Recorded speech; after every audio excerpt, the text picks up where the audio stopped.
Nasin night রিংয়ে এক লড়াকু boxer, যার লড়াইটা শুধু প্রতিপক্ষের সাথেই না, হারিয়েছেন কোলন ক্যান্সারের মতো রোগকেও। 2015 সালে প্রাণঘাতী এই রোগ ধরা পড়ে নসিনের। তখন বেসরকারি এক বিশ্ববিদ্যালয়ে বায়োটেকনোলজি বিষয়ে তৃতীয় বর্ষের ছাত্রী ছিলেন তিনি।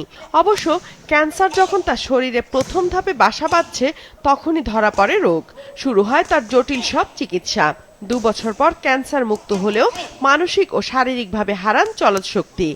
রোগ থেকে ভালোভাবে সেরে উঠতে নসিনের গবেষক বাবা কারাতে মুয়ে থাই খেলায় ভর্তি করান তাকে। পাশাপাশি বক্সিংও শুরু করেন নসিন। তবে লড়াকু এই যোদ্ধা দেশে বেশি পরিচিত বক্সার হিসাবেই। ক্যান্সার থেকে যখন আমি ঠিক হলাম, আমি খুবই দুর্বল হয়ে পড়েছিলাম মানসিকভাবে এবং শারীরিকভাবে। আমার সবসময় ফিজিক্যাল অ্যাক্টিভিটিতে ডক্টর থাকতে বলেছে। যে কোনো ফিজিক্যাল অ্যাক্টিভিটিতে থাকলে আপনার যে কোনো রোগকে সামাল দেওয়া পসিবল। 33 বছর বয়সে যদি আমি বক্সিং করতে পারি, ইন্টারন্যাশনালি খেলতে পারি, যে কেউ করতে পারবে। আমার মনে হয় না এখানে বাংলাদেশের নারীদের ফিজিক্যাল কন্ডিশনে কোনো প্রবলেম আছে।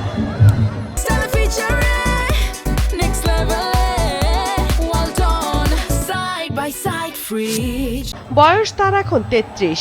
খেলোয়াড়দের জন্য এই বয়সটা প্রায় অবসরের, কিন্তু লড়াকু নসিন এখনো রিংয়ে যেভাবে ঘাম ঝরান তাতে বোঝা যায় আরো এগিয়ে যেতে চান তিনি। বায়োটেকনোলজিতে স্নাতকের পর স্পোর্টস ম্যানেজমেন্টে শেষ করেছেন আরো উচ্চতর বিষয়ের পড়াশোনা। পাশাপাশি ফিটনেস ট্রেনারও নসিন। এখন তিনি আয় করেন মাসে প্রায় 1.5 লাখ টাকা। 2025 সালে হংকংয়ে ইস্ট এশিয়া বক্সিং প্রতিযোগিতায় লড়েছেন লাল সবুজের জার্সিতে। আমার এই বয়সে তো আমার ফিউচারে বেশি দিন খেলার বয়স নেই, তো আমি চেষ্টা করতেছি how to be a coach. আমি খুব ভালো একটা কোচ হতে চাই, যেন বাংলাদেশের মেয়েদেরকে আমি এই আন্তর্জাতিক লেভেলে নিয়ে যেতে পারি। কোচের ফি আছে, আমার ভালো ডায়েট নিতে হয়, অ্যান্ড স্পোর্টসম্যানদের সাপ্লিমেন্টস নিতে হয়, অনেক প্রোটিন সাপ্লিমেন্ট, ভাইটামিনস। তো এগুলো সব খরচ মিলিয়ে দেখা যায় যে একটা গেমস করার জন্য আমার বাংলাদেশে 50,000 টাকার উপরে খরচ হয়ে যাচ্ছে। তো প্রাইজ মানি যদি আপনি আমাকে 10,000 টাকা দেন, সেক্ষেত্রে তো আমার পরবর্তীতে এই জিনিসটা ক্যারি করা কষ্টকর হয়ে যায়।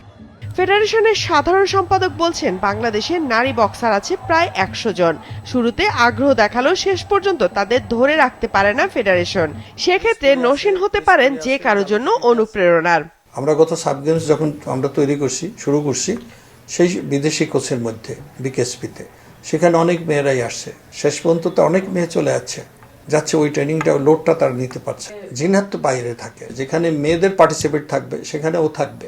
পাশাপাশি পর্যায়ে আরো 2-1টা মেয়ে আমাদের দেশে তৈরি হচ্ছে। একজন আসছে তো অনেক কষ্ট, তো গেমটা ছেলে আর মেয়ে একই অবস্থা। আমাদের দেশের অবস্থা তো ভালো না, অনেকদিন দেখছেন আপনি। এই এখন তো কিছুদিন আগে একটা জুনিয়র গেম একটা মেয়ে আসছিল, অনেক মেয়ে আসছিল। দেশের বক্সিংয়ে মেয়েদের আগ্রহ বাড়াতে 2025 সালে যুক্তরাষ্ট্র প্রবাসী জিনাত ফেরদৌসকে এনেছিল ফেডারেশন। সে সময়ে সারা মিলল, অনেক অর্থ খরচ করতে হয়েছিল কর্মকর্তাদের।